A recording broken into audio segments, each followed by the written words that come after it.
I've been attached with the feeling of now waking up with you by my side.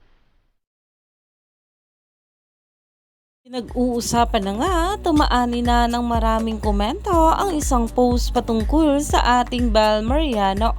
Alam naman natin na itong ang ating Belle ay kabilang na nga sa generational queens na talagang serve nga ito ng ating Belle Mariano, lalong-lalo na nga at marami na ngang projects at endorsement na natatanggap itong ating Belle. Alam naman natin na sobrang galing nga rin ito bilang artist at actress.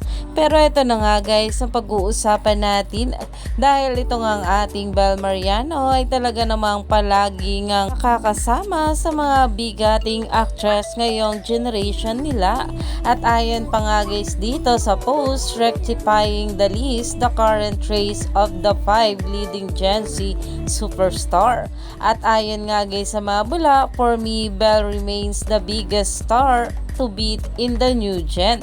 Although she needs to solidify her filmography muna, wala ka naririnig na attitude issue or kahit anong kaaway, which is why I can't blame ABS for investing her. Belle is undeniably talented, classy, and smart too. Iyan na nga ngayon ang pinag-uusapan sa social media.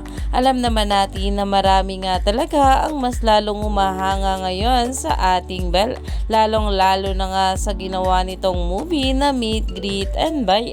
Kaya naman stay tuned lang tayo for more update kila Donnie at Belle sa mga susunod pa na yuda.